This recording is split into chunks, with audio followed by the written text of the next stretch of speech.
Hello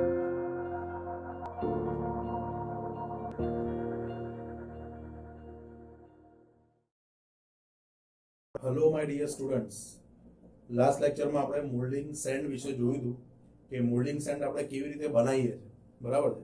અને moulding સેન્ડમાં કઈ કઈ પ્રોપર્ટીની આપણે રિક્વાયર્ડ છે મોલ્ડ બનાવતી વખતે અને મોલ્ડ બની ગયા પછી, બરાબર છે. આજના આ લેક્ચરમાં આપણે એ પછી આપણે લાસ્ટ લેક્ચરમાં તો જોયું હતું gating system, right. Gating system આપણે લાસ્ટ લેક્ચરમાં જોયું હતું. એની પહેલાના લેક્ચરમાં આપણે મોલ્ડિંગ સેન્ડ વિશે જોયું હતું. આજના લેક્ચરમાં આપણે સ્ક્રૂની ડિઝાઇન જોવાના છે. શું જોવાના છે આપણે? Design of the screw. આપણે વન બાય વન બધી ડિઝાઇન જોવાની છે. સ્ક્રૂની ડિઝાઇન, રનરની ડિઝાઇન, ગેટની ડિઝાઇન અને રાઇઝરની ડિઝાઇન. મેં તમને લાસ્ટ પણ કીધેલું હતું લાસ્ટ લેક્ચરમાં, બરાબર. આ ચાર મેઇન આપણા કમ્પોનન્ટ્સ છે ગેટિંગ એલિમેન્ટ્સ, ગેટિંગ સિસ્ટમના ચાર મેઇન એલિમેન્ટ્સ છે. તો આ ચાર મેઇન એલિમેન્ટ્સની ડિઝાઇન કઈ રીતે આપણે કરવી એ આપણે થોડું ડિટેલમાં જોવાના છે. તો ફર્સ્ટ ઓફ ઓલ આપણે આ સ્ક્રૂની ડિઝાઇન એટલે શું, બરાબર છે. તો પહેલા તો આપણે એનો શેપ કેવો લઈશું. ફોર એક્ઝામ્પલ, અહીંયા મેં એક ફિગર ડ્રો કરી છે, એમાં થોડોક શેપ મેં ચેન્જ કર્યો છે. આ મેં પોરિંગ કપ બતાવ્યો આટલો, બરાબર છે. આ જે શું છે તમારું પોરિંગ કપ, અને એની હાઇટ બતાવી છે HC. તો HC અહીંયા લખેલું છે, height of the pouring cup, બરાબર છે. ત્યારબાદ આ જે છે એ સ્ક્રૂ બતાવે છે, બરાબર છે. આ સ્ક્રૂનો શેપ કેવો છે? કોનિકલ છે, સર્ક્યુલર કોનિકલ શેપ છે, પણ એ ટીપર છે, એક્ઝેક્ટ સિલિન્ડ્રિકલ શેપ નથી, બરાબર છે. સિલિન્ડ્રિકલ કોનિકલ સિલિન્ડ્રિકલ શેપ જે છે એ મેં અહીંયા સ્ક્રૂનો લીધેલો છે. હવે અહીંયા 1, 2 અને 3 શું લખ્યું છે? તો સ્ક્રૂનું જે તમારું મોલ્ડિંગ બોક્સ છે એની સરફેસ ઉપર આ આપણું પોરિંગ કપ આવેલો હોય છે, બરાબર છે. આપણે લાસ્ટ લેક્ચરમાં જ વાત થઈ હતી કે પોરિંગ કપ એ મોલ્ડિંગ સરફેસ ઉપર હશે, બરાબર છે. તો મોલ્ડના સરફેસ જે છે એને મેં સેક્શન 1 નામ આપ્યું છે. તો સેક્શન 1 તમે કહી શકો, બરાબર છે. એ જ પોરિંગ કપ છે, એનો બેઝ, એના ટોપને મેં સેક્શન 1 લીધું. એનું ટોપ, પોરિંગ કપનું ટોપ એ જ તમારા મોલ્ડિંગ બોક્સનું ટોપ થશે, બરાબર છે. ત્યારબાદ પોરિંગ કપનું જે બોટમ જે છે એને મેં સેક્શન 2 લીધું છે. અથવા તો હું એવું કહી શકું કે આ સ્ક્રૂ જે છે એ સ્ક્રૂનું ટોપ જે છે ને એ સેક્શન 2 છે, બરાબર. અને આ સ્ક્રૂનું બોટમ છે એને મેં સેક્શન 3 લીધું છે, અથવા તો સેક્શન 3 લીધું છે. હવે અહીંયા 3 હાઇટ મેં ઇન્ડિકેટ કરી છે. એક તો મેં તમને વાત કરી કે આ 1 થી 2 ની વચ્ચેની હાઇટ શું છે? Height of the cup, pouring cup. એવી રીતે 2 અને 3 ની વચ્ચેની હાઇટ શું થશે? હાઇટ ઓફ ધી સ્ક્રૂ, સ્ક્રૂની હાઇટ થશે. અને આ બંનેનું ટોટલ કરું તો મને શું મળશે? Total height HT. તો અહીંયા મેં લખેલું છે HC, height of the pouring cup, HS, height of the screw, અને HT ટોટલ હાઇટ. આ બંનેનું એડિશન છે, HC પ્લસ HS. ખ્યાલ આવી ગયો અહીંયા સુધી? બરાબર છે, ક્લિયર છે. હવે અહીંયા મેં કન્ટિન્યુટી ઇક્વેશન લખ્યું છે, અને અહીંયા આ એર આસ્પિરેશન જે છે એનું મેં એક્સપ્લેનેશન થોડુંક આપેલું છે. થોડુંક અહીંયા કમ્પ્લીટ જ આપણે કરીશું, કારણ કે લાસ્ટ લેક્ચરમાં મેં તમને કીધેલું હતું કે એર આસ્પિરેશન જે આપણે સ્ક્રૂની ડિઝાઇન કરીશું ત્યારે હું તમને આખું ડિટેલમાં એક્સપ્લેન કરીશ, બરાબર છે. પણ એર આસ્પિરેશન જોતા પહેલા આપણે આ સ્ક્રૂનો શેપ પહેલા ડિઝાઇન કરી લઈએ કે આપણે સ્ક્રૂનો શેપ કેવો રાખવો. ફોર એક્ઝામ્પલ, અહીંયા મેં કોનિકલ ટેપર શેપ લીધેલો છે, બરાબર છે. આ કોન તો છે પણ કેવું છે? ટેપર છે, બરાબર છે. સિલિન્ડ્રિકલ છે આખું, આ પણ એ કેવું છે? ટેપર છે આખું. એક્ઝેક્ટ વર્ટિકલ સિલિન્ડ્રિકલ અથવા તો આપણું જે નોર્મલ સિલિન્ડ્રિકલ હોય છે સિલિન્ડર, એ શેપ આપણે સ્ક્રૂનો લીધેલો નથી. પણ કેમ મેં આ સિલિન્ડ્રિકલ લીધો? અહીંયા હું સ્ક્વેર ના લઈ શકું, અહીંયા હું રેક્ટેંગલ ના લઈ શકું, અહીંયા હું સ્ફિયર શેપ ના બનાવી શકું, બરાબર છે. તો આ શેપ જે છે એ કેમ આ લીધો છે એનું એક્સપ્લેનેશન આપણે પહેલા જોઈ લઈએ. એ જ આપણે ડિઝાઇન ઓફ ધી સ્ક્રૂ છે. હવે આપણે એન્જિનિયરિંગ મિકેનિક્સની અહીંયા થોડીક જરૂર પડશે, બરાબર છે. કારણ કે અહીંયા આપણું જે મોલ્ટન મેટલ છે એ મોલ્ટન મેટલનું લિનિયર મોશન થાય છે, બરાબર છે. હવે આપણે એન્જિનિયરિંગ મિકેનિક્સમાં મેં તમને રેક્ટિલિનિયર ટ્રાન્સલેશન ચેપ્ટરમાં 3 બેઝિક ઇક્વેશન મેં તમને બતાવ્યા હતા. એમાંથી એક ઇક્વેશન હતું v²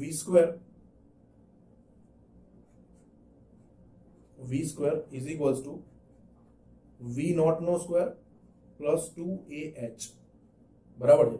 જેમાં આ v જે છે એ આપણી ફાઇનલ વેલોસિટી છે, v જે છે એ આપણી ફાઇનલ વેલોસિટી છે. આ v0 જે છે એ આપણી ઇનિશિયલ, એને vi પણ લખાય છે, બરાબર છે. અથવા તો એને ઓરિજિનલ, અહીંયા o લખેલું છે, v0 એટલે ઓરિજિનલ નો o લખ્યો છે, ઓરિજિનલ વેલોસિટી છે, બરાબર. આ જે છે એક્સલરેશન એ છે, બરાબર, મીટર પર સેકન્ડ સ્ક્વેરમાં એક્સલરેશન.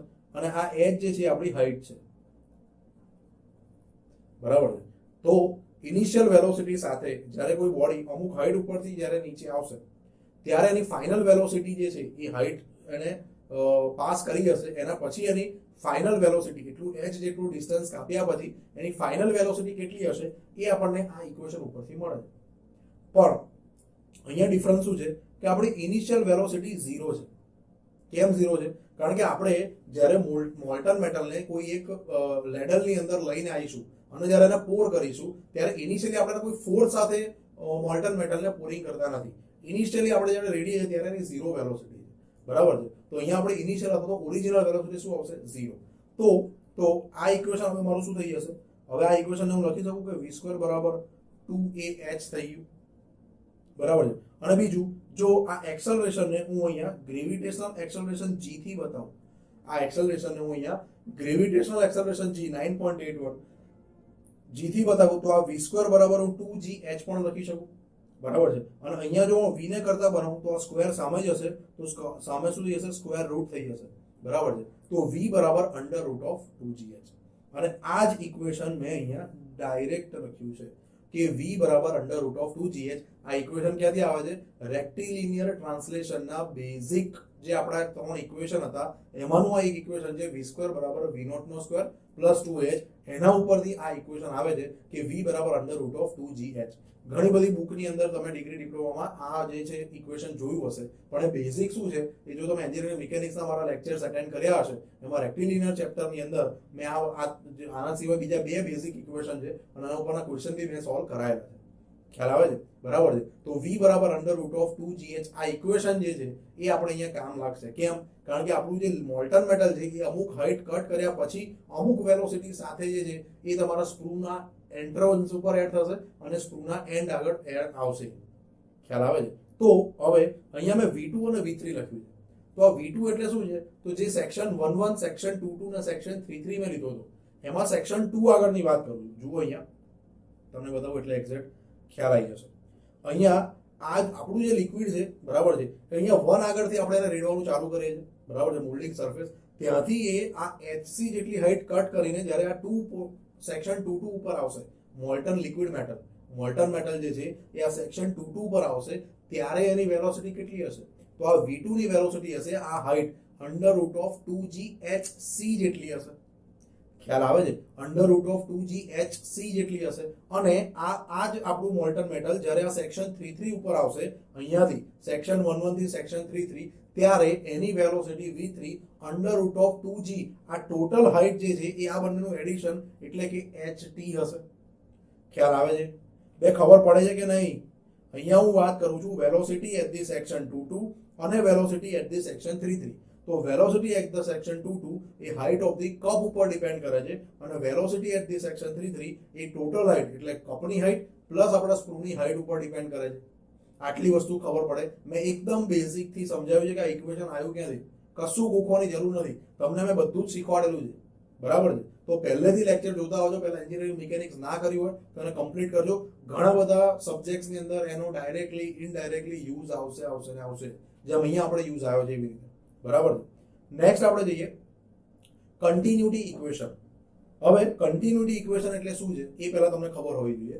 તો અહીંયા મોલ્ટન લિક્વિડ મેટલ, તો મોલ્ટન મેટલ જે આપણું ફ્લો થાય છે તો એનો ફ્લો કન્ટિન્યુ ચાલુ રહે, એ ફ્લો પાછો ના આવે, એના માટેનું ઇક્વેશન શું છે? બરાબર છે. તો આપણો ડિસ્ચાર્જ જે છે, હું એવું કહી શકું કે આપણો ડિસ્ચાર્જ જે છે એ કોન્સ્ટન્ટ રહેવો જોઈએ. ડિસ્ચાર્જ જે છે આપણો કોન્સ્ટન્ટ રહેવો જોઈએ. ડિસ્ચાર્જ કોન્સ્ટન્ટ રહેવો જોઈએ એટલે કે આ ડિસ્ચાર્જ જે 2.2 સેક્શન આગળ છે એ જ ડિસ્ચાર્જ મારે 3.3 સેક્શન આગળ જોઈએ છે. ડિસ્ચાર્જ જે છે એ મારે 2.2 સેક્શન આગળ છે એ જ ડિસ્ચાર્જ મારે 3.3 સેક્શન. સાહેબ આ ડિસ્ચાર્જ છે શું? તો ડિસ્ચાર્જનો યુનિટ જે છે એ મીટર ક્યુબ પર સેકન્ડ છે. ડિસ્ચાર્જનો યુનિટ શું છે? Metre cube per second. હવે મીટર ક્યુબ એ કોનો યુનિટ છે? વોલ્યુમનો. અને પર સેકન્ડ એટલે એનો રેટ થઈ ગયો. તો યાદ રાખજો, ક્યારે પણ તમને કોઈ રકમની અંદર જો તમને ન્યુમેરિકલ ક્વેશ્ચન પૂછાયો હોય તો એ ક્વેશ્ચનની અંદર તમને વોલ્યુમ ફ્લો રેટ આપ્યો હોય તો એ શું આપ્યું છે? તમને ડિસ્ચાર્જ આપ્યો છે. રેટ એટલે પર સેકન્ડ. મેં પહેલા બી કીધેલું છે, જ્યાં પણ તમને રેટ વર્ડ આવે એટલે શું છે? તમને પર સેકન્ડ એ વેલ્યુની વાત થાય છે. તો જો તમને વોલ્યુમ પર રેટ અથવા વોલ્યુમ ફ્લો રેટ એવું લખેલું છે એનો મતલબ કે તમને ડિસ્ચાર્જની વાત કરે છે. તમે ક્વોન્ટિટી આપી રહેશે એવું લખેલું છે કે volume flow rate is 2 metre cube per second, એનો મતલબ શું થયો? ડિસ્ચાર્જ જ આપ્યું છે, ક્યુ ની વેલ્યુ તમને આપી છે 2 મીટર ક્યુબ પર સેકન્ડ, અહીંયા વી ની વેલ્યુ નથી આપી, વોલ્યુમ ફ્લો રેટ ની તમને વોલ્યુમ નથી આપ્યો, વોલ્યુમ ફ્લો રેટ આપ્યો છે મીટર ક્યુબ પર સેકન્ડ, એટલે કે તમને ડિસ્ચાર્જ આપ્યો છે. તો આ બે વસ્તુ ધ્યાનમાં રાખજો કે ડિસ્ચાર્જનું બીજું નામ શું છે? Volume flow rate. કેમ કહેવામાં આવે છે? કારણ કે વોલ્યુમ જે છે, કેટલો વોલ્યુમ તમારા મોલ્ટન મેટલનો કેટલો વોલ્યુમ 1 સેકન્ડમાં પાસ થાય છે T2 સેક્શન આગળથી, એને હું Q2 કહીશ. વિઝ્યુઅલાઇઝ કરો તમે, 1 સેકન્ડમાં T2 સેક્શન આગળથી કેટલા વોલ્યુમનું liquid metal molten metal pass થાય છે, એને હું Q2 કહીશ. અને એ જ વસ્તુ Q3 એટલે 1 સેકન્ડની અંદર કેટલા મીટર ક્યુબ એટલે કે કેટલા વોલ્યુમનું મોલ્ટન મેટલ સેક્શન 3 માંથી 1 સેકન્ડ દરમિયાન પાસ થાય છે, એને હું Q3 કહીશ. ખ્યાલ આવે છે? તમને હું ન્યુમેરિકલી બી બતાવીશ કે Q શું છે, અને તમને હું પ્રેક્ટિકલ વિઝ્યુઅલાઇઝ કરાવું છું કે આ છે શું. તેનો યુનિટ જુઓ, મીટર ક્યુબ પર સેકન્ડ, એટલે કે 1 સેકન્ડમાં કેટલો વોલ્યુમ તમારા મેટલનો ફ્લો થાય છે એ પર્ટિક્યુલર સેક્શન 2 કે પર્ટિક્યુલર સેક્શન 3 આગળથી. આઈ હોપ કે તમને કંઈ સમજાય છે, બે ખબર પડે છે કે નહીં? આઈ હોપ કે તમને કંઈ સમજાય છે. બરાબર છે? હવે ધ્યાન રાખજો, આ ક્યુ જે છે, ડિસ્ચાર્જનું ઇક્વેશન તમારે યાદ રાખવાનું છે કે ડિસ્ચાર્જ બરાબર છે એરિયા ઇન્ટુ વેલોસિટી. ડિસ્ચાર્જનું ઇક્વેશન શું છે? Area into velocity. હવે જ્યારે પણ તમે આ એક ટેવ પાડી દેજો, જ્યારે પણ તમે કોઈ પણ ક્વોન્ટિટી જુઓ છો તેનો યુનિટ જોવાનો ખાસ આદત રાખજો. તો અહીંયા મેં તમને કીધું કે આ ડિસ્ચાર્જ જે છે એનો યુનિટ છે મીટર ક્યુબ પર સેકન્ડ. અને બીજી વસ્તુ કે જ્યારે પણ તમે કોઈ ઇક્વેશન યાદ રાખો છો, કે જેમ કે મેં તમને કીધું કે ડિસ્ચાર્જ બરાબર એરિયા ઇન્ટુ વેલોસિટી, આ ઇક્વેશન તમારે યાદ રાખવાનું છે. તો એ ઇક્વેશન યાદ રાખતી વખતે એની ડાબી બાજુના યુનિટ અને જમણી બાજુના યુનિટ બંને સરખાઈને મેચ કરવાનો ટેવ રાખો. ફોર એક્ઝામ્પલ, અહીંયા મેં કીધું કે ડિસ્ચાર્જ બરાબર શું છે? Area into velocity. હવે એરિયાનો યુનિટ શું આવે? તમને બધાને ખબર છે, મીટર સ્ક્વેર. અને વેલોસિટી શેમાં આવશે? મીટર પર સેકન્ડ. તો આ થઈ ગયું metre square into metre, metre cube divided by second. ખ્યાલ આવે છે? તો આ રીતે તમે યાદ રાખશો. એનો ફાયદો શું? એનો ફાયદો એ છે કે માની લો કે તમે ઇક્વેશન એક્ઝામમાં ભૂલી ગયા, તમારા ડિસ્ચાર્જ બરાબર એરિયા ઇન્ટુ કંઈક હતું, હવે શું હતું? એક્સેલરેશન હતું, વેલોસિટી હતી, ડિસ્પ્લેસમેન્ટ હતું, મને નથી ખબર. તો ફોર એક્ઝામ્પલ કે અહીંયા હું મીટર મને માસ એરિયા ઇન્ટુ એક્સેલરેશન કરીશ તો મીટર પર સેકન્ડ સ્ક્વેર આવશે. તો બી અહીંયા સામે યુનિટ જે મેચ નહીં થાય, કારણ કે આ બાજુ તો મીટર ક્યુબ પર સેકન્ડ છે. ખ્યાલ આવે છે? જો હું ડિસ્ટન્સ લઈશ તો ખાલી મીટર આવશે, તો અહીંયા મીટર ક્યુબ તો થયું પણ પર સેકન્ડ આવ્યું નહીં. તો હું આવી રીતે મને આવી જશે કે એરિયા ઇન્ટુ વેલોસિટી જ હતું, કે ડિસ્ચાર્જ, તો જ આ યુનિટ જે છે બંને સાઈડ શું થાય છે? મેચ થાય છે. તો જો તમે ઇક્વેશન ભૂલી જશો ને, તો તમે આ બંને બાજુના જો યુનિટ જે છે એ ઇક્વેટ કરીને ઇક્વેશન યાદ રાખવાનો પ્રયત્ન કર્યો હશે, તો તમારું ઇક્વેશન તમે બનાવી શકશો. ખ્યાલ આવે છે? તો આ રીતની ટેવ પડે. કોઈ પણ ઇક્વેશન આવે, ફ્લુઇડ મિકેનિક્સ હોય, થર્મો, બધી જગ્યાએ જ્યારે બી તમે ઇક્વેશન યાદ રાખો ત્યારે તમારે શું કરવાનું? બંને સાઈડના યુનિટ મેચ થવા જોઈએ. આ બાજુ મીટર ક્યુબ પર સેકન્ડ આવે છે, તો આ બાજુ પણ મીટર ક્યુબ પર સેકન્ડ આવવું જ જોઈએ. બરાબર છે? ક્લિયર આટલી વસ્તુ? બરાબર. હવે આ ડિસ્ચાર્જ બરાબર એરિયા ઇન્ટુ વેલોસિટી છે, તો જો હું આ Q2 જે છે એના બરાબર હું આવું લખી શકું, આ Q2 જે છે એને હું A2 ઇન્ટુ V2 લખી શકું, ઇઝ ઇક્વલ્સ ટુ આ Q3 છે એને A3 ઇન્ટુ V3 લખી શકું. હા કે ના? હા કે ના? બરાબર છે? તો જો ડિસ્ચાર્જ મારું કોન્સ્ટન્ટ છે, અહીંયા જોજો, જો ડિસ્ચાર્જ મારો કોન્સ્ટન્ટ છે તો મારો 2 સેક્શનમાંથી જે ડિસ્ચાર્જ થાય છે એ જ 3 સેક્શનમાંથી થશે. અને જો Q2 બરાબર Q3 છે તો Q બરાબર એરિયા ઇન્ટુ વેલોસિટી છે, તો A2 V2 બરાબર A3 V3 થશે. આટલું ખબર પડે? આટલું ખબર પડે છે? બધાને ખબર પડે છે? બરાબર છે? હવે ધ્યાન રાખજો, હું શું કહું છું. આપણું અહીંયા જે મેં તમને પહેલી ફિગર બતાવી હતી, બરાબર છે, 2 અને 3 સેક્શન. તો આ 2 સેક્શન આગળનો એરિયા જુઓ કેવો છે? વધારે. ક્રોસ સેક્શન આ શું છે? આપણો કોન છે, તો એનો ઉપર બી સર્કલ હશે, નીચે બી સર્કલ હશે, પણ ઉપરના સર્કલનું ડાયામીટર વધારે છે, નીચેના સર્કલનું ડાયામીટર ઓછો છે, એટલે ટેપર સિલિન્ડર છે આપણો. બરાબર છે? તો ઉપરનો એરિયા કેવો હશે? π/4 d2 સ્ક્વેર કરીશ તો આ A2 જે મળશે એની વેલ્યુ π/4 d3 એનો સ્ક્વેર કરીશ, એના કરતા કેવી હશે? A2 ની વેલ્યુ A3 કરતા વધારે મળશે. કેમ? કારણ કે D2 ની વેલ્યુ D3 કરતા વધારે છે. હવે અહીંયા જુઓ મેં શું લખ્યું છે કે A2 is very very greater than A3, અથવા તો A3 is very very less than A2. તો અહીંયા મેં લખ્યું છે, તો જો A3 જે છે A2 કરતા ઘણું નાનું હશે તો V3 એ V2 કરતા ઘણું મોટું થશે. આવું કેવી રીતે? આવું કેવી રીતે? તો કન્ટિન્યુટી ઇક્વેશન આપણું આ જ છે કે a2v2 બરાબર a3v3, જે મેં હમણાં લખ્યું એને જ આપણે કન્ટિન્યુટી ઇક્વેશન કહીએ છીએ. એનો મતલબ શું થયો? આનો મતલબ શું થયો કે જો આ a2 ની વેલ્યુ હું ફોર એક્ઝામ્પલ 6 લઉં છું, v2 ની વેલ્યુ હું 3 લઉં છું, કે એરિયા 6 મીટર સ્ક્વેર છે, વેલોસિટી 3 મીટર પર સેકન્ડ છે, તો 6 તરી 18 આ બાજુ થાય છે, તો આ બંનેનું મલ્ટિપ્લિકેશન પણ 18 જ થવું જોઈએ. એટલે કે આ a3 into v3 કરું તો આની વેલ્યુ પણ મારે મલ્ટિપ્લિકેશન 18 જ આવવી જોઈએ. પછી ભલે એવું જરૂર નથી કે 3 ગુણ્યા 6 જ 18 થાય, 2 ગુણ્યા 9 પણ 18 થઈ શકે, પણ આ a3 ની વેલ્યુ જે છે એ કેવી હશે? આ a2 કરતા ઓછી હશે. કેમ? કારણ કે આ v2 ની વેલ્યુ જુઓ v3 કરતા કેવી છે? ઓછી. ખ્યાલ આવે છે? તો અહીંયા a2 વધારે છે તો અહીંયા શું હશે? v3 વધારે હશે. અહીંયા v3 ઓછો છે તો અહીંયા a3 ઓછો હશે. બેલેન્સ કરવું પડશે. તો અહીંયા જુઓ, મેં અહીંયા શું લીધું છે કે આ જે a2 ની વેલ્યુ છે a3 કરતા કેવી છે? વધારે. તો ઓબ્વિયસલી છે કે આ v2 ની વેલ્યુ છે v3 કરતા કેવી હશે? ઓછી જ હશે. ખ્યાલ આવે છે આ એક્ઝામ્પલ ઉપરથી? બરાબર છે. બીજી રીતે કે જ્યાં એરિયા વધારે હશે ત્યાં વેલોસિટી ઓછી હશે, અને જ્યાં એરિયા ઓછો હશે ત્યાં વેલોસિટી વધારે હશે. આ કન્ટિન્યુટી ઇક્વેશન આપણને આ કહે છે. શું કહે છે કન્ટિન્યુટી ઇક્વેશન? જ્યાં જેનો એરિયા વધારે છે ત્યાં એ સેક્શન આગળ વેલોસિટી ઓછી હશે, અને જેનો એરિયા ઓછો છે એ સેક્શન આગળ વેલોસિટી કમ્પેરેટિવ ટુ બીજા સેક્શન વધારે હશે. હવે ક્લિયર થઈ ગયું કન્ટિન્યુટી ઇક્વેશન શું છે? તો a2v2 બરાબર a3v3 ક્યાંથી આવ્યું છે? આ ડિસ્ચાર્જના ઇક્વેશન ઉપરથી આવ્યું છે કે ડિસ્ચાર્જ કોન્સ્ટન્ટ, તો q2 બરાબર q3, અને q નો જે ઇક્વેશન છે એ છે એરિયા ઇન્ટુ વેલોસિટી, તો a2v2 બરાબર a3v3 થશે. આનો મતલબ એક જ થાય છે કન્ટિન્યુટી ઇક્વેશનનો કે જે સેક્શનનો એરિયા ઓછો ત્યાં વેલોસિટી વધારે, જે સેક્શનનો એરિયા વધારે ત્યાં વેલોસિટી ઓછી, તો જ આ કન્ટિન્યુટી ઇક્વેશન જે છે મેન્ટેન થાય. આઈ હોપ કે તમને હવે આટલો ખ્યાલ આવી ગયો છે. બરાબર. હવે અહીંયા મેં આ ઇક્વેશન જે છે આ જે છે a2v2 બરાબર a3v3, એમાં આ a3 ને હું જોઉં a2 ની નીચે લઈ જાઉં તો શું આવશે? a2 upon a3. અને આ v2 ને v3 ની નીચે લઈ જાઉં તો હું શું લખી શકું? which is equals to v3 by v2. આવું લખી શકું કે ના લખી શકું? આવું લખી શકું કે ના લખી શકું? બસ એટલે જ મેં અહીંયા ડાયરેક્ટ લખી નાખ્યું છે કે ફ્રોમ ધ કન્ટિન્યુટી ઇક્વેશન આ a2 upon a3 which is equals to આ v3 by v2. બે પડે છે ખબર? આ ક્યાંથી આવ્યું એનું મેં આખું આ એક્સપ્લેનેશન આપ્યું છે. અહીંયા મેં ડાયરેક્ટ લખી દીધું છે કે ફ્રોમ ધ કન્ટિન્યુટી ઇક્વેશન. પણ કન્ટિન્યુટી ઇક્વેશન શું છે? એ આ છે a2v2 બરાબર a3v3. કોઈ બે સેક્શન આગળની આપણે વાત કરીએ છીએ તો એના ઉપરથી હું લખી શકું કે a2 upon a3 બરાબર v3 by v2. હવે આપણે હમણાં જ આપણે આ v3 અને v2 ના હાઇટના ફોર્મમાં ઇક્વેશન જોયા કે v2 બરાબર શું છે? √2gHc, અને v3 બરાબર √2gHt. ખ્યાલ આવે છે? હવે જુઓ આ જ v3 ની વેલ્યુ અને આ v2 ની વેલ્યુ મેં અહીંયા મૂકી દીધી √2gHt ડિવાઇડેડ બાય √2gHc. તો આ 2 ઉપર નીચે કટ થઈ જશે, gg પણ કટ થઈ જશે, તો રહેશે શું? √HT by HC. √HT by HC. હવે આ HT by HC ને જો મારે કરતા બનાવવો હોય તો આ સ્ક્વેર રૂટ સામે જશે તો શું થશે? પાવર 2 થઈ જશે, સ્ક્વેર થઈ જશે, તો a2 by a3 no square થઈ જશે. તો આ જે ઇક્વેશન જે છે, જો HT by HC ને હું y કહું અને આ a2 by a3 ને x કહું તો y બરાબર x2 ના ફોર્મમાં ઇક્વેશન મળ્યું છે. અને મેથ્સ ની અંદર આ પ્રકારના ઇક્વેશન જે છે એ પેરાબોલિક ઇક્વેશન કહેવાય છે. મેથ્સ ની અંદર આ y બરાબર x2 પ્રકારના ઇક્વેશન જે છે એને પેરાબોલાના ઇક્વેશન કહેવાય છે. તો આપણને શું મળ્યું? આ પેરાબોલાનું ઇક્વેશન મળે છે. આનો મતલબ શું?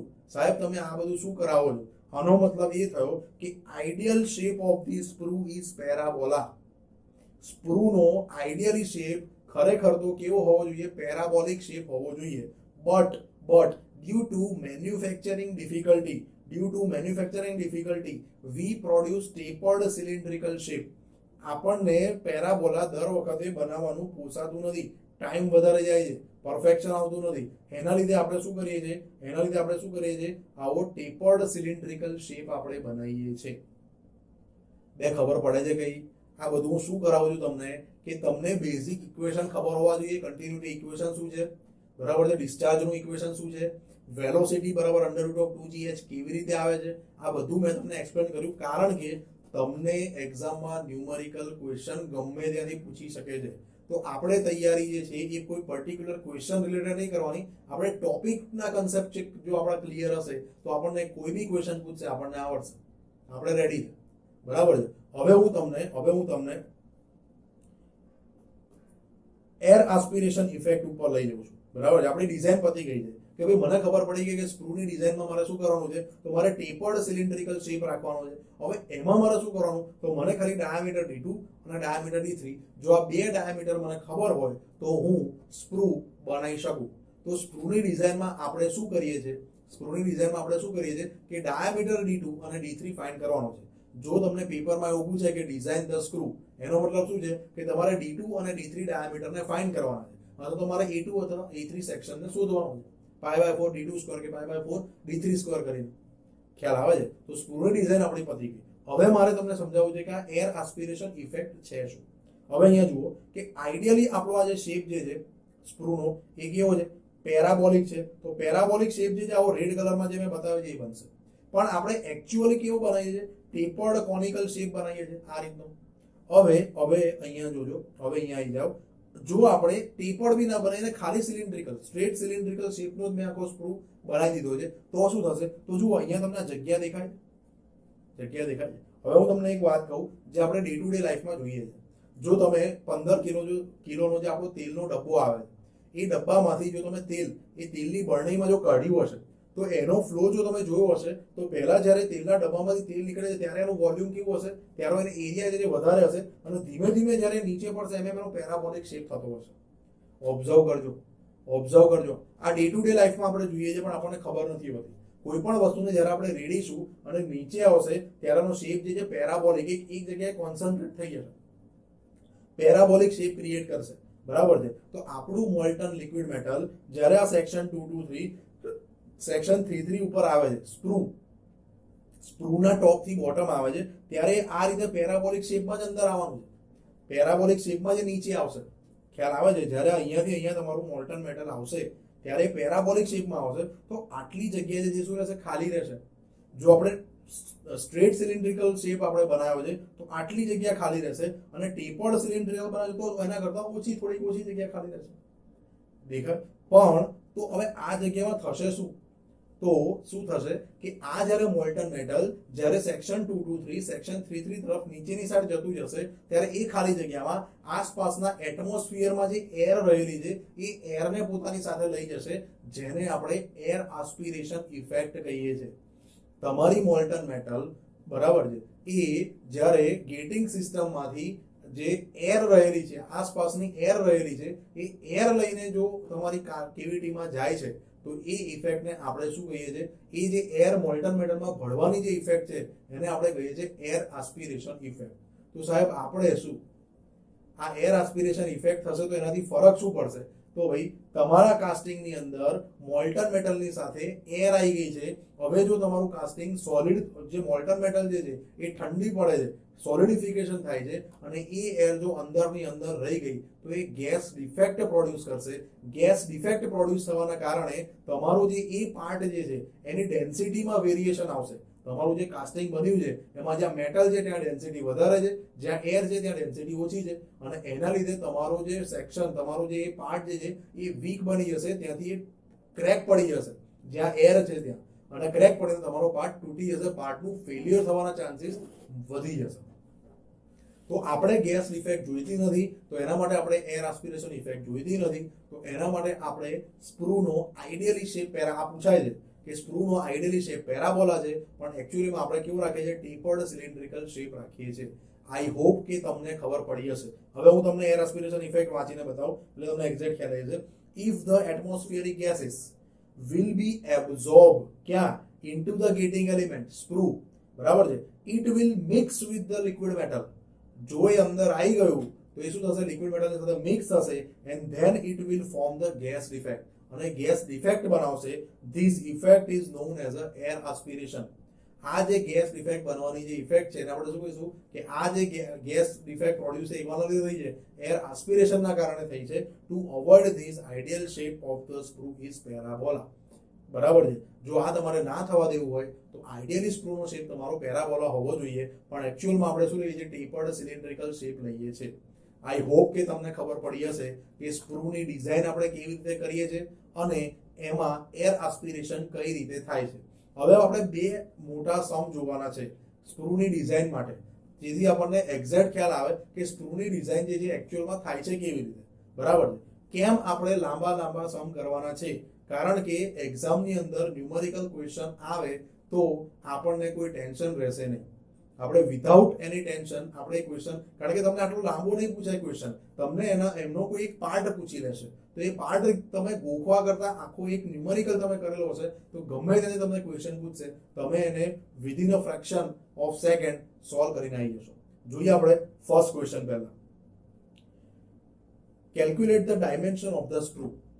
મેં તમને પહેલા જ કીધું, જ્યારે બી તમને આવું કોઈ કહે કે સ્ક્રૂના ડાયમેન્શન ફાઇન્ડ કરો, તમારે શું ફાઇન્ડ કરવાનું છે? D2 D3. તમને આ જ દેખાવું જોઈએ, D2 D3.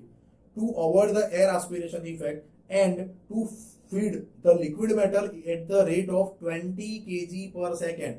kg એટલે માસ, સેકન્ડ એટલે એનો રેટ. અહીંયા તમને mass flow rate m dot, માસને ખાલી આપણે m લખીએ છીએ, સ્મોલ m, માસ ફ્લો રેટને આપણે m ડોટ લખીએ છીએ, તો m ડોટ બરાબર 20 kg પર સેકન્ડ માસ ફ્લો રેટ અહીંયા તમને આપેલું છે, બરાબર. Density of the liquid metal is 7800 kg પર મીટર ક્યુબ. ડેન્સિટી તમને આપેલી છે રો, બરાબર છે. Assume height of the screw hs 60 centimetre. અહીંયા તમને height of the screw 60 centimetre and height of the pouring basin as 9 centimetre. hc pouring basin, pouring cup, hc 9 centimetre આપ્યું છે. ફરીથી જ્યારે પણ તમને આ હાઇટ આપેલી હોય, હું કહું છું એ ધ્યાનથી સાંભળજો, જ્યારે પણ તમને હાઇટ આપેલી હશે, height of the cup, height of the sprue, એ તમને શેના માટે આપી હોય છે? વેલોસિટી ફાઇન્ડ કરવા માટે. v બરાબર v2 બરાબર under root of 2g hc. આ hc આપ્યો છે, એના ઉપરથી મને v2 મળી જશે under root of 2g hc કરીને, અને આ hs આપ્યો છે, એમાં hc ઉમેરીને હું ht ફાઇન્ડ કરીશ, અને under root of 2g ht ઉપરથી મને v2 પણ v3 પણ મળી જશે.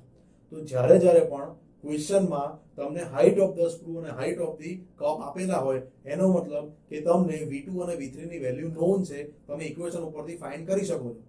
આટલી વસ્તુ ક્લિયર, બરાબર. હવે અહીંયા તમને માસ ફ્લો રેટ અને ડેન્સિટી શેના માટે આપ્યા છે? માસ ફ્લો રેટ અને ડેન્સિટી શેના માટે આપ્યા છે? કારણ કે તમને અહીંયા ડાયરેક્ટલી ડિસ્ચાર્જ નથી આપેલું, તમારે ડિસ્ચાર્જ શોધવાનું છે. તો ડિસ્ચાર્જનું ઇક્વેશન અથવા તો માસ ફ્લો રેટનું જે ઇક્વેશન છે એ તમારે યાદ રાખવું પડશે.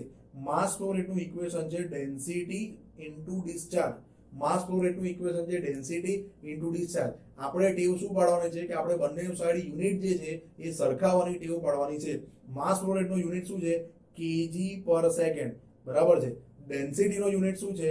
તો ડેન્સિટી આવશે આપણું kg પર મીટર ક્યુબ, kg પર મીટર ક્યુબ ઇન્ટુ ડિસ્ચાર્જનો યુનિટ આપણે હમણાં જ જોયું, મીટર ક્યુબ પર સેકન્ડ. તો અહીંયાથી આ મીટર ક્યુબ ને મીટર ક્યુબ કેન્સલ થઈ જશે. તો જુઓ તમે, આ બાજુ kg પર સેકન્ડ આવ્યું, તો આ બાજુ પણ kg પર સેકન્ડ આવે છે. ખબર પડે છે કેમ આવું? આવી ટેવ પાડવાની. જ્યારે બી તમે ઇક્વેશન યાદ રાખો ત્યારે આ વસ્તુ કરવાની, બંને સાઈડના યુનિટ મેચ કરાવવાના, બરાબર છે. શરૂઆતમાં આવું કરવું પડશે તમારે, જ્યાં સુધી તમારા મગજમાં બધા જ ચેપ્ટરના ઇક્વેશન ફિટ નહીં થાય ત્યાં સુધી, બરાબર છે. તો માસ ફ્લો રેટનું ઇક્વેશન તમારે યાદ રાખવાનું છે, ડેન્સિટી ઇન્ટુ ડિસ્ચાર્જ. હવે માસ ફ્લો રેટ તમને આપેલો છે, ડેન્સિટી આપેલી છે, તો આ ઇક્વેશન ઉપરથી તમને ડિસ્ચાર્જ મળી જશે. આ ઇક્વેશન ઉપરથી તમને ડિસ્ચાર્જ મળી જશે. તો સૌથી પહેલા આપણે શું કરીએ? ડિસ્ચાર્જ ફાઇન્ડ કરી લઈએ, બરાબર છે. તો અહીંયા મેં લખેલું છે માસ ફ્લો રેટ બરાબર ડેન્સિટી ઇન્ટુ ડિસ્ચાર્જ, અને ડિસ્ચાર્જનું ઇક્વેશન તમને ખબર છે એરિયા ઇન્ટુ વેલોસિટી. તો માસ ફ્લો રેટ ઘણી વખત રો એવી પણ લખેલું હોય છે, તો કન્ફ્યુઝ નહીં થવાનું. આપણા બેઝિક ઇક્વેશન શું છે એ આપણને ખબર હોવી જોઈએ. માસ ફ્લો રેટનું ઇક્વેશન રો એવી નથી, રો ઇન્ટુ ક્યુ છે, ડેન્સિટી ઇન્ટુ ડિસ્ચાર્જ છે, અને ડિસ્ચાર્જ બરાબર એરિયા ઇન્ટુ વેલોસિટી છે. એટલે ઘણી રેફરન્સ બુકની અંદર તમે આ જોયું હશે કે માસ ફ્લો રેટ બરાબર રો એવી લખ્યું હશે. તો આ રો એવી આવ્યું ક્યાંથી? ડેન્સિટી ઇન્ટુ ડિસ્ચાર્જ જ છે, બરાબર છે. કારણ કે ડિસ્ચાર્જ બરાબર એરિયા ઇન્ટુ વેલોસિટી છે, એટલે આપણે રો ઇન્ટુ એ ઇન્ટુ બી લખેલું છે. ખ્યાલ આવે છે, બરાબર છે. પણ આપણે અત્યારે કામ શું છે? આપણે કામ આ ઇક્વેશનનું છે. તો અહીંયાથી મારે ડિસ્ચાર્જ જો ફાઇન્ડ કરવું તો મારે શું કરવું પડે? માસ ફ્લો રેટને ડિવાઇડેડ બાય ડિસ્ચાર્જ કરવું પડે. Mass flow rate divided by discharge કરવું પડે. તો આ 20 ભાગ્યા 7800 કરીશ તો મને આન્સર આવશે મીટર ક્યુબ પર સેકન્ડમાં. કેમ? કારણ કે અહીંયા બંને આપણને kg સેકન્ડ અને મીટર ક્યુબ છે, એટલા માટે આ મીટર ક્યુબ પર સેકન્ડમાં આવશે. હવે આપણે જે છે આ બધા સેન્ટીમીટરમાં આપ્યા છે, તો આના ઉપરથી વેલોસિટી સેન્ટીમીટર પર સેકન્ડમાં મળશે. તો આ ડિસ્ચાર્જ જે છે જો આને સેન્ટીમીટર ક્યુબ પર સેકન્ડમાં કરી દો તો બધા યુનિટ સેમ થઈ જશે, બરાબર છે. કાં તો તમે આને મીટરમાં કન્વર્ટ કરીને બધા યુનિટને મીટરમાં રાખો. અહીંયા મેં સેન્ટીમીટરમાં કન્વર્ટ કર્યા છે કે જેથી તમને ખ્યાલ આવે કે કેવી રીતે સેન્ટીમીટરમાં યુનિટ કન્વર્ઝન થાય છે. બરાબર. તો ડિસ્ચાર્જ અહીંયાથી જો આને હું સેન્ટીમીટરમાં કન્વર્ટ કરું તો 1 મીટર બરાબર 100 સેન્ટીમીટર થાય. તો અહીંયા મીટરનો ક્યુબ છે તો અહીંયા 100 નો ક્યુબ એટલે 10⁻6 થશે. તો 10⁻6 ની જોડે આ 10⁻³ જતું રહેશે અને આના બી 3 0 જતા રહેશે તો મને મળશે 2564 સેન્ટીમીટર ક્યુબ પર સેકન્ડ. મને ડિસ્ચાર્જની વેલ્યુ મળી. આ મને ડિસ્ચાર્જની વેલ્યુ મળી. બે ખબર પડે છે? I hope you understand. I hope you understand. જો આટલું તમને ખબર છે તો હવે કંઈ જ કરવાનું નથી. તમારે કન્ટિન્યુટી ઇક્વેશન એપ્લાય કરવાનું છે એટ ધ સેક્શન 2 અને at the section 3. At the section 2 Q બરાબર શું આવશે? E2 V2. તમારે E2 જોઈએ છે. V2 શું આવશે? હાઈટ આપેલી છે ને, તો V2 બરાબર √2gHc પહેલા ફાઇન્ડ કરો અને પછી Q બરાબર A2 × V2 કરી અને A2 ની વેલ્યુ કાઢો. A2 ઉપરથી π/4 D2 નો સ્ક્વેર કરીને તમને D2 મળશે. ક્વેશ્ચન પૂરો. એક અડધો ક્વેશ્ચન પૂરો. ખ્યાલ આવે છે? જુઓ, ડિસ્ચાર્જ બરાબર, હવે મેં આ કન્ટિન્યુટી ઇક્વેશન ક્યાં એપ્લાય કર્યું છે? 2 સેક્શન આગળ. તો Q બરાબર A2 × V2. Q બરાબર A2 × V2. મારે A2 શોધવાનું છે, મારે સ્ક્રૂને ડિઝાઇન કરવાનું છે, ડાયામીટર શોધવાનું છે, એરિયા શોધવાનો છે, તો મારે V2 જોઈશે. ડિસ્ચાર્જ તો મેં આ શોધ્યો. તો V2 બરાબર મને હાઈટ આપેલી છે HC, તો √2gHc કરીને મને શું મળશે? V2 મળી જશે. પણ યાદ રાખજો, આ હાઈટ જે છે સેન્ટીમીટરમાં છે, તો આ G જે છે એ તમે 9.81 મીટર પર સેકન્ડ સ્ક્વેર છે. એ મીટર ને સેન્ટીમીટર ભેગું ના થાય. બરાબર છે? તો આને જો મારે સેન્ટીમીટર પર સેકન્ડ સ્ક્વેરમાં કન્વર્ટ કરવું હોય 9.81 ને, તો એ 981 આવશે. શું આવશે? 981 કરશો તો એ મીટર પર સેન્ટીમીટર પર સેકન્ડ સ્ક્વેર થઈ જશે અને એનો આન્સર તમને મળશે સેન્ટીમીટર પર સેકન્ડમાં, વેલોસિટી. મીટર પર સેકન્ડમાં નહીં, કારણ કે અહીંયા મેં બધા યુનિટ સેન્ટીમીટરમાં કન્વર્ટ કરી દીધા. હવે આ A2 બરાબર શું છે? Q/V2. તો આ Q ની વેલ્યુ મેં શોધેલી મૂકીશ, V2 ની વેલ્યુ શોધેલી મૂકીશ, તો મને એરિયા મળી જશે. અને આ એરિયા A2 બરાબર π/4 D2 નો સ્ક્વેર કરીશ તો મને આ diameter at the section 2 screw જે છે એનો ટોપ ડાયામીટર મને મળી જશે 4.956 સેન્ટીમીટર, લગભગ 5 સેન્ટીમીટર. લગભગ 5 સેન્ટીમીટરનો ડાયામીટર D2 છે. હવે શું રહ્યું? મારે D3 શોધવાનું. તો સેમ આ જ રીતે Q બરાબર A3 × V3 કરીશ. V3 નું બરાબર શું આવશે? √2gHt. HT એટલે HC અને HS નો સરવાળો. બરાબર છે? અહીંયા પણ હું 981 જ લઈશ. બરાબર? તો એના પરથી મને V3 મળશે અને આ V3 અને Q મને ખબર છે, તો A3 મળી જશે અને A3 ઉપરથી D3 મળશે. તો જુઓ, અહીંયા મેં એ જ કર્યું છે કે V3 બરાબર √2gHt. HT માં મેં HS અને HC નો સરવાળો કરી દીધો. અહીંયા 981 જ મૂક્યું છે કારણ કે સેન્ટીમીટર પર સેકન્ડમાં જ આન્સર આવ્યો છે. એના પરથી મને આ A3 મળી ગયું અને A3 બરાબર π/4 D3 સ્ક્વેર કરી અને મને અહીંયા D3 મળી ગયું 3.829 સેન્ટીમીટર, લગભગ 4 સેન્ટીમીટર. તો મારો જે સ્ક્રૂ જે અહીંયા બનશે એનો D2 ડાયામીટર મને મળ્યો છે લગભગ 5 સેન્ટીમીટર અને D3 ડાયામીટર મને મળ્યો છે લગભગ 4 સેન્ટીમીટર. 3.8 સેન્ટીમીટર જેવું મને વેલ્યુ મળી. આઈ હોપ કે તમને આ સમમાં ખબર પડી છે. આઈ હોપ કે તમને આ સમમાં ખબર પડી છે. બરાબર છે? હવે હું નેક્સ્ટ સમમાં જાઉં છું કે જેથી તમને વધારે ખ્યાલ આવે. બરાબર? બે જ સમ આપણે કરીશું, પણ એવા કરીશું કે આપણને આમાંથી કોઈ બી ક્વેશ્ચન ન્યુમેરિકલ પૂછાય, થિયરી આપણે ક્લિયર કરી દીધી છે, સાથે ન્યુમેરિક પણ એવા ચકાચક કરીશું તો એક્ઝામમાં આપણું સિલેક્શન થતા કોઈ રોકી નહીં શકે. બરાબર છે? હવે ડિપેન્ડ કરે છે તમે પ્રેક્ટિસ કેટલી કરો છો. લેક્ચર પત્યા પછી તમે પ્રેક્ટિસ કેટલી કરો છો એની ઉપર ડિપેન્ડ કરે છે. બરાબર? તો નેક્સ્ટ ક્વેશ્ચન આપણે જોઈએ. ગેટનો ક્વેશ્ચનમાં લીધેલો છે. In gating design, height of the sprue is 200 mm. સ્ક્રૂની હાઇટ HS આપી દીધેલી છે. Cross section area of the sprue at the beginning. સ્ક્રૂના બિગિનિંગ A2 ની વાત કરી છે. A2 મને આપ્યો છે 650 mm². HS મને આપ્યો છે 200 mm. A2 આપ્યું છે 650 mm². Discharge rate of the liquid metal is 6.5 × 10⁵ mm³ પર સેકન્ડ. તો મને Q ની વેલ્યુ આપેલી છે 6.5 × 10⁵ mm³/સેકન્ડ. What is the cross section area of the sprue at the bottom. મારે A3 શોધવાનું છે. A2 આપેલું છે, ડિસ્ચાર્જ આપ્યું છે, આ હાઇટ ઓફ ધ સ્ક્રૂ આપેલી છે, પણ મારે શોધવાનું શું કીધું છે? A3 શોધવાનું છે. તો સાહેબ કરો શું? ડિસ્ચાર્જનું ઇક્વેશન, કન્ટિન્યુટી ઇક્વેશન એપ્લાય કરો સેક્શન 3 આગળ. તો Q બરાબર A3 × V3. A3 શોધવાનું છે, મને V3 જોઈએ છે, તો V3 બરાબર √2gHt જોઈશે. પણ મને અહીંયા હાઇટ HS જ આપી છે, HC આપી નથી. HC આપી નથી તો શું કરવું પડશે? તો જુઓ, આપણે શું કરીશું કે મને આ HS આપ્યું છે, HS આપ્યું છે, HS ઉપરથી મને શું મળશે? V2 મળી જશે. સોરી, અહીંયા હાઇટનું કંઈ જ કામ નહીં આવે. મને આ ડિસ્ચાર્જ આપ્યો છે અને A2 આપી દીધેલો છે. બરાબર છે? તો ડિસ્ચાર્જ બરાબર A2 × V2 કરીને V2 મળશે. ડિસ્ચાર્જ બરાબર E2 ઇન્ટુ V2 કરીને મને V2 મળશે, બરાબર છે. અને V2 જે છે આ ડિસ્ચાર્જ અને A2 ઉપરથી મને V2 મળશે અને આ V2 બરાબર અંડર રૂટ ઓફ 2GHC કરીશ તો એના ઉપરથી મને HC મળી જશે અને આ HC મળી ગયો તો પછી હું HT જે છે એ HS પ્લસ HC કરીને મળી જશે અને જો આ HT મળી ગયો તો મને V3 મળી ગયો અને આ V3 મળી ગયો તો મને E3 મળી ગયો. ખ્યાલ આવે છે સિક્વન્સ? જો ડિસ્ચાર્જ અહીંયા તમને ડાયરેક્ટ આપી દીધેલો છે. આના પહેલાના ક્વેશ્ચનમાં તમને ડિસ્ચાર્જ શોધવાનો હતો, માસ ફ્લો રેટ બરાબર ડેન્સિટી ઇન્ટુ ડિસ્ચાર્જ કરીને, બરાબર છે. તો જુઓ અહીંયા સૌથી પહેલા હું શું કરીશ, Q અને A2 એટલે હું કન્ટિન્યુટી ઇક્વેશન જે છે ને 2 સેક્શન ઉપર એપ્લાય કરીને પહેલા V2 શોધીશ. તો Q બરાબર A2 ઇન્ટુ V2 તો V2 બરાબર શું હશે, Q અપોન A2. તો આ Q અને A2 એની વેલ્યુ મૂકીને હું પહેલા શું ફાઇન્ડ કરીશ, V2 ની વેલ્યુ. હવે V2 બરાબર અંડર રૂટ ઓફ 2GHC કરીશ અને અહીંયા HC શોધીશ. પણ અહીંયા જુઓ 9810 કંઈક લીધું છે કારણ કે અહીંયા બધા યુનિટ mm માં આપ્યા છે અને જો મારે mm માં જ કેલ્ક્યુલેશન કન્ટિન્યુ રાખવી હોય તો G ગ્રેવિટેશનલ એક્સેલરેશન ની વેલ્યુ 9.81 બી નહીં આવે અને 981 બી નહીં આવે. mm માં એની વેલ્યુ આવશે 9810. શેમાં આવશે, 9810. તો G ની વેલ્યુ 9.81 મીટર પર સેકન્ડ સ્ક્વેર છે, 981 સેન્ટીમીટર પર સેકન્ડ સ્ક્વેર છે અને 9810 mm પર સેકન્ડ સ્ક્વેર છે. બસ આ મારે તમારે શીખવાડવું, બરાબર છે. તો અહીંયા G ની વેલ્યુ આવશે 9810 ઇન્ટુ HC. તો આ HC ની વેલ્યુ મને આ જે ડિસ્ચાર્જ V2 ની વેલ્યુ અહીંયા મૂકી દઈશ તો મને HC ની વેલ્યુ મળી ગઈ જે મને નથી આપી, મને ખાલી HS ની વેલ્યુ આપી હતી. હવે આ મને HC ખબર છે, મેં શોધ્યો. HS મને આપેલો છે તો એના ઉપરથી હું HT શોધી શકીશ કે HT બરાબર આવે એનું સમેશન.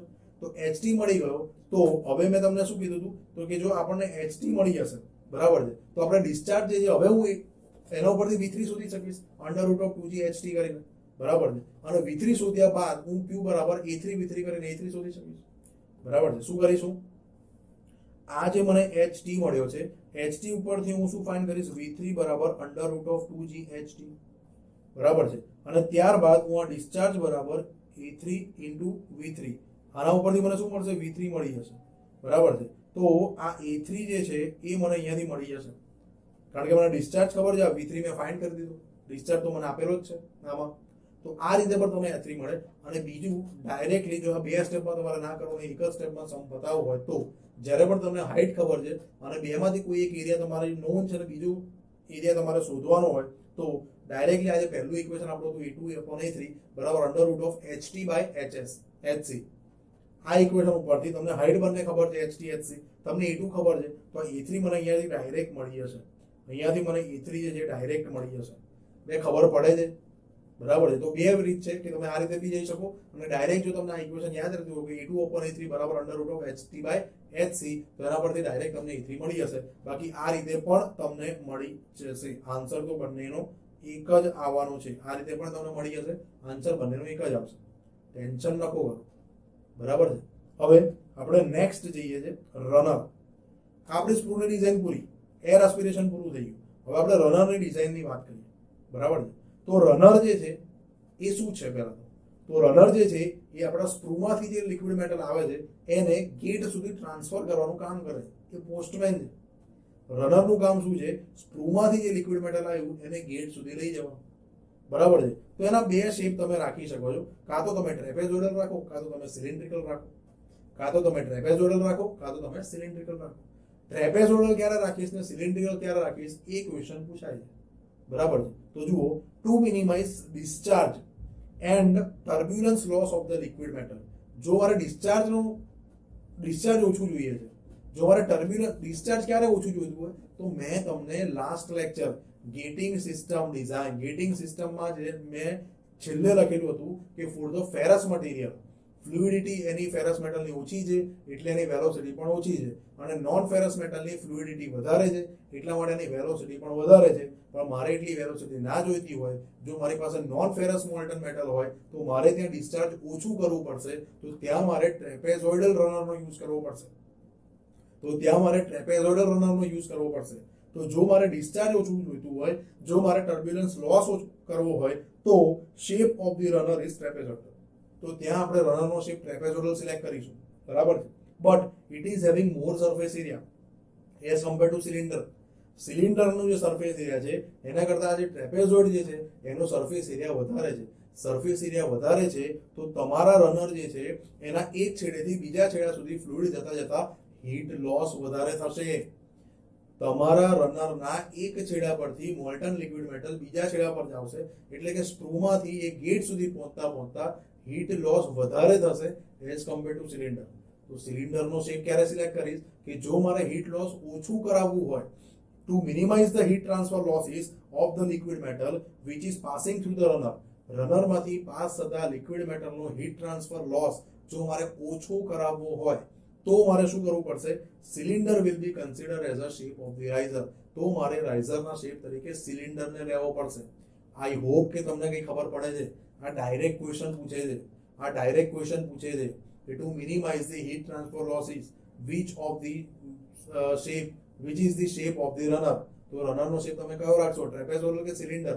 Cylindrical shape. અને જો તમારે ડિસ્ચાર્જ ઓછું જોઈએ છે, જો તમારે ટર્બ્યુલન્સ લોસ ઓછો કરવો છે, તો તમારે શેનો યુઝ કરવો પડશે? રનરના શેપ તરીકે ટ્રેપેઝોઇડલ શેપનો યુઝ કરવો પડશે. બસ આ જ તમારી રનરની ડિઝાઇન છે, આમાં બીજું કંઈ હોતું નથી. તો આપણે આજના લેક્ચરમાં શું જોયું? ડિઝાઇન ઓફ ધી સ્ક્રૂ અને design of the runner. Next લેક્ચરમાં આપણે ગેટ જે છે, એ ગેટ કયા ટાઈપના આવે છે અને દરેક ગેટના થ્રુ તમારું જે મોલ્ટન લિક્વિડ મેટલ છે એ કેવિટીમાં ભરવા માટે કેટલો ટાઈમ લે છે, કેવિટી ફિલિંગ ટાઈમ, એના ઇક્વેશન્સ આપણે જોવાના છે. એટલે આપણે કે ગેટિંગ સિસ્ટમ ડિઝાઇન આપણે જોવાની છે.